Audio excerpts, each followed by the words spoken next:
Charlotte Family Housing Good Neighbor Curriculum. This presentation is designed to highlight the important things to know and questions to ask when signing your lease. In this module, we will discuss what a lease is, the important details of the lease, your rights as a tenant, and your responsibilities as a tenant. A lease is a contract between two parties, the lessor, the owner or the manager, and the lessee, the resident or the tenant, for a specific property for a specific period of time. It is important to understand that all of the adults listed on the lease are the lessee. The lease sees them as one entity, almost like one person. This means that everyone is equally and jointly responsible. Think of it as being business partners with your roommate or your spouse. It does not see his half of the rent when my half of the rent, or assign charges for damages to one person or the other. This means that it is very important to make sure that you know and trust the financial and personal behaviors of any roommates on your lease. Most owners and managers use a standard lease contract, but some use a custom form. The lease and the addendums, the added documents that you sign, make up the entire rental contract. Any additional verbal agreements are not valid and are not enforceable in court. Beware of any landlord who would ask you to pay additional amounts of rent that are not on the lease or in the addendums. The declarations page is the first page of the lease and has all the details of your contract. Remember, a lease is a contract for a specific property for a specific period of time. The declarations page will list the address you are renting, the amount of money due each month, and sometimes includes the total amount of rent for the whole lease term, the names of the people who will live there, and the amount of the security deposit. Let's look at what is important about each of these things. First, the rent. The lease will tell you the date that the rent is due each month. Typically, this is on the first of the month. I stress the word on because that is exactly what it means. State law says that a late fee can't be charged until after the 5th, but rent is due on, and technically late after, the first of the month. The easiest way to stay on track is to pay your rent with the last paycheck of the previous month. For example, for your July rent, budget to pay July with your last paycheck in June.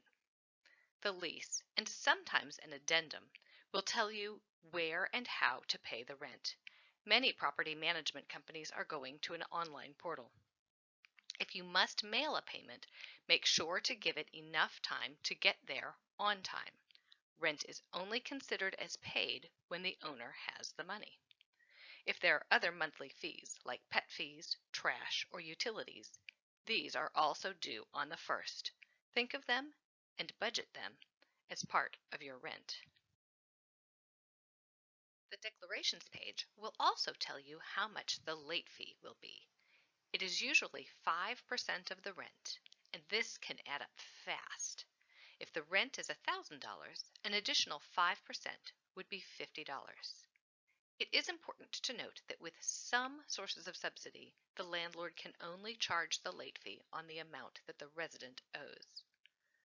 Late fees are expensive, but that is only one reason to budget carefully and prioritize paying rent on time. Late payments will affect your eligibility to renew your lease and to be renewed for another year in the CFH program. Many management companies will allow no more than 3 late payments. Any more than that, and they won't renew the lease at the end of the year. Remember, a budget is only helpful if it is accurate.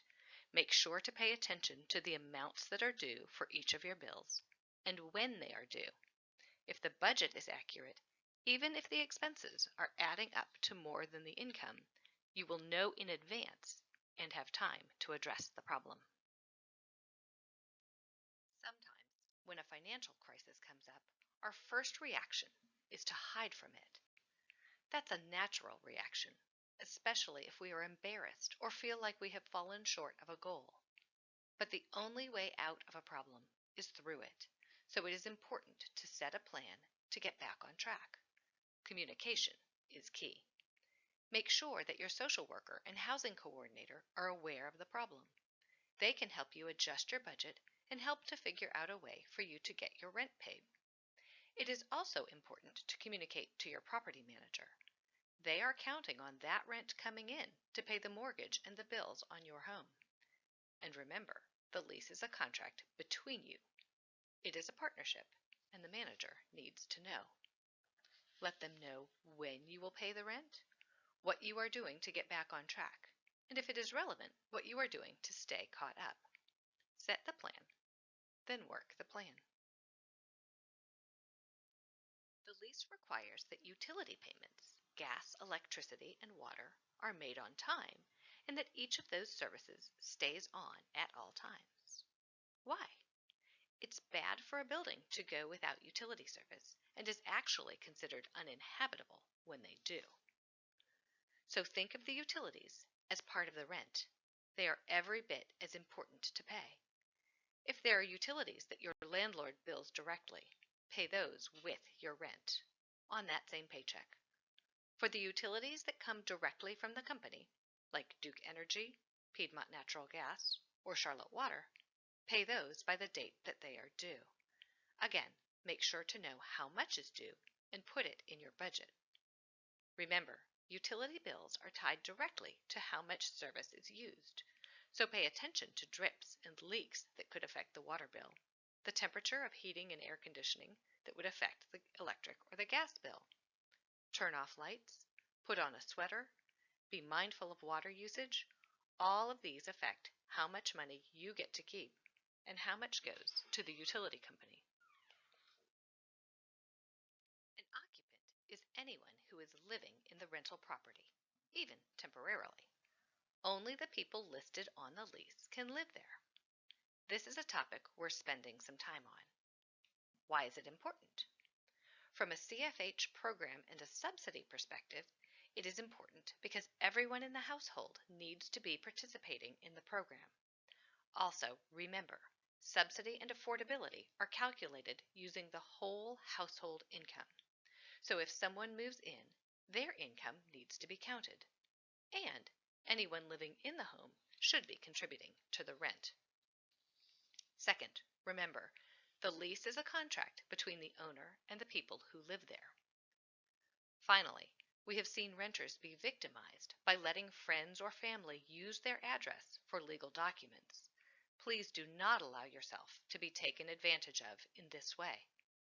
If someone uses your address for benefits, such as food stamps, it could be seen as income into your household and count against any benefits you might be eligible for. Same thing for allowing someone to use your address for legal documents, such as an ID or a driver's license.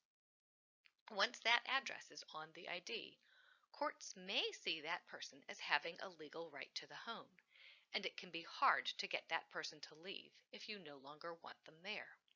Be very careful, especially if a new person in your life asks you to do this for them. Predators are catching on to this trick. Your home is your home. If friends or family are asking to stay with you and making you feel obligated or uncomfortable, you can use the restrictions on the lease to protect yourself. You can also use the CFH program requirements as a protection as well. You can say something like, well, I wish I could let you stay with me, but it is against CFH regulations, and I can't lose my housing.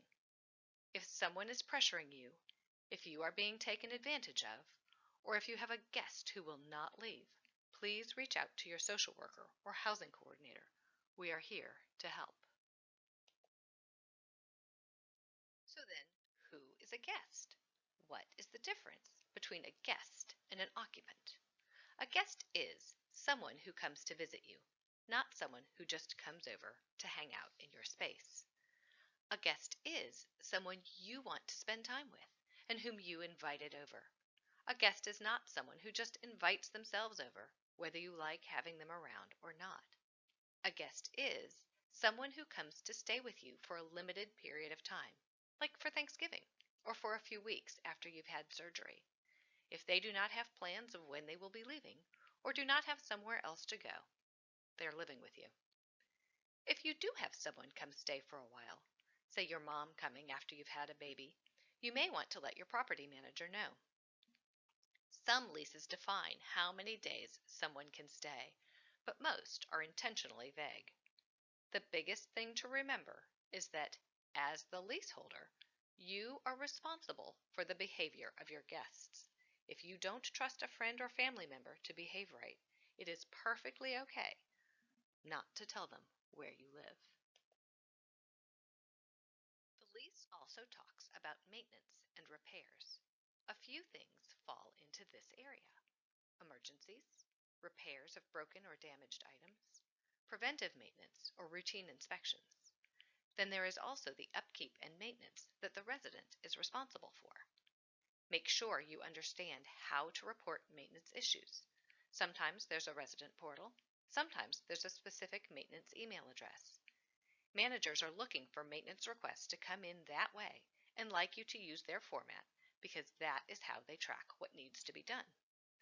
Make sure you know how to report an emergency and what they consider an emergency. And make sure you know what you are responsible for doing yourself. Let's look a little more deeply at each of these. For a true emergency, get out immediately and then call 911. If there is a fire, if the carbon monoxide detector is going off, or if you smell gas, or for any other unsafe condition, get out of the home and call 911 from the outside. For other maintenance emergencies, something that makes the home unlivable or that will get worse if it is not fixed right away, be sure you know how to call emergency maintenance. Usually, if you call the main office number, the recording will give you the on-call number. Some management companies put a refrigerator magnet in the home with instructions. Typically, heat or air conditioning calls are emergencies if the outside temperature is above or below a certain degree threshold. Stopped-up toilets are emergencies if there is only one toilet in the home. If there is an overflowing toilet or a water leak that will not stop, make sure you know how to turn off the water supply line to keep the damage from getting worse until someone can get there to make the repair. Your property manager wants to know about and should fix anything that is broken as soon as possible. They will always prioritize emergencies and major repairs. Sometimes things just break. Motors wear out, plastic components get brittle. Sometimes things get broken.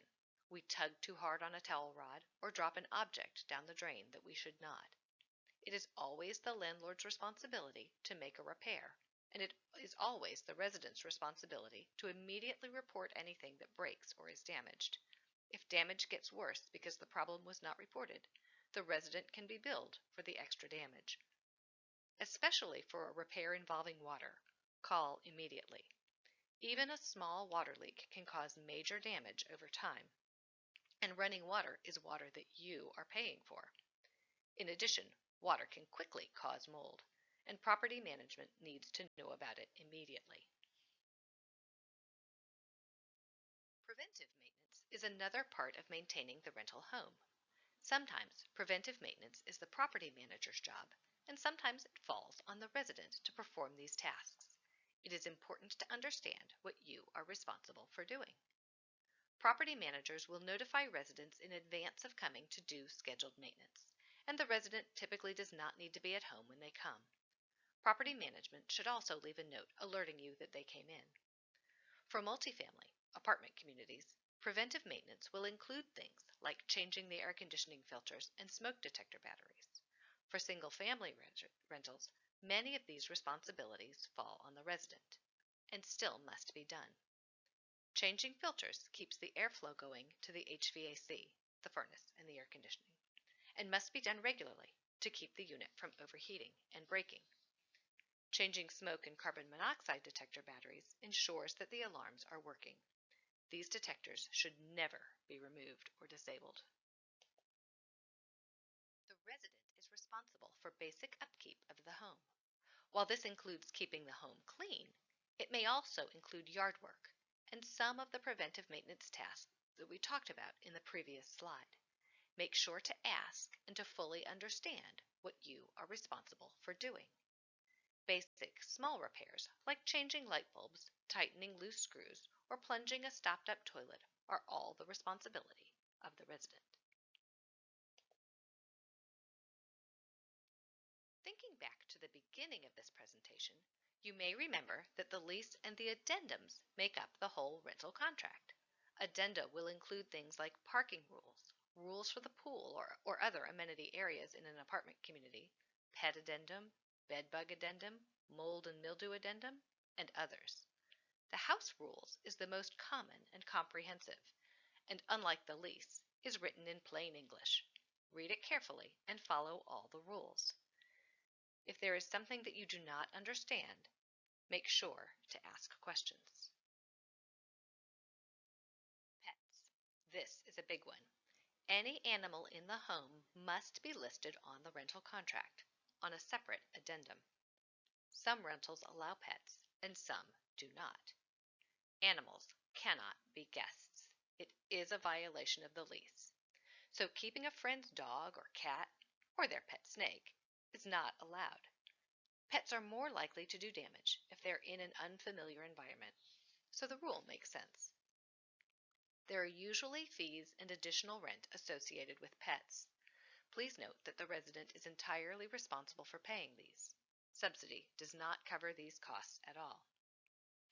Service animals are specially trained and must be documented by a professional. There are strict rules, definitions, and protocols to follow. There have been many stories in the news over the past few years about people bringing animals, even pigs and peacocks, onto planes with, air quotes, certifications that they are emotional support animals. There are multiple websites who will certify an animal as, again, air quotes, a support animal. The laws and regulations around this are changing, and property managers are now requiring certification from qualified professionals. If you are in need of a service or support animal, please have a conversation with your CFH social worker who can assist you to legitimate resources for these types of animals. One of the first things you will do when you move into your new home is to do a thorough inspection so that you are not charged for damages when you move out. Some property managers will do the walkthrough with you, and some will give you the form and ask that it be turned back in within a day or so. The form is very important to fill out, thoroughly and completely. Make notes on anything that is not perfect and that you would not want to be charged for at move-out, and you may want to take photos as well. The property manager will compare the move-out condition to the condition at move-in. In order to get the deposit back at the end, the home must be returned as you found it, completely empty and clean. Empty and clean. Although the landlord expects normal wear and tear does not include damage to walls, floors, counters, and cabinets, or any other areas of the home. And normal wear and tear does not mean dirt or with some of your stuff left behind. Think of it as being paid to clean your own home, because a check is coming to you once you turn in the keys.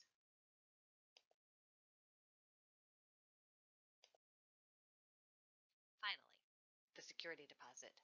The deposit is money held by the property manager in a completely separate bank account called an escrow account. There are strict laws around how and when the money can be used and how and when it will be refunded to the resident. The deposit protects the owner from being stuck paying for resident-caused damages or unpaid rent once the resident has moved out. Keep in mind that the deposit is your money deposited in an escrow account. You can think of the deposit as an extra savings account.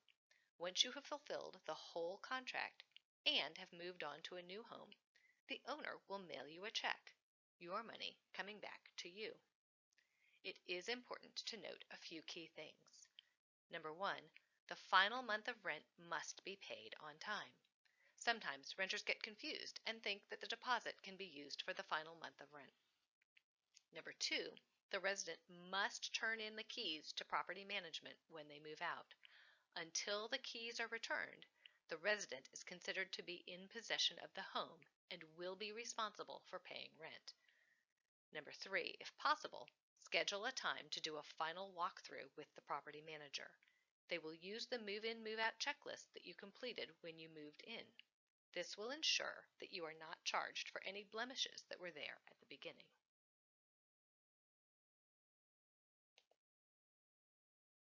Finally, remember, the lease is a contract between two parties.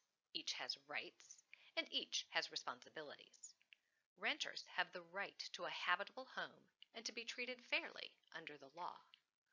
Owners and property managers have a right to follow the terms of the lease and the law if a tenant violates the lease terms. Renters are responsible for following the terms of the lease and for taking care of the home they occupy. Owners and property managers are responsible for maintaining the home and following laws governing landlord-tenant issues. The CFH Housing team is available to answer questions and help navigate this important contract. Thank you for taking the time to listen to this presentation. We hope that you have found this information to be valuable and that you are feeling prepared to sign your lease and move into your new home. Congratulations.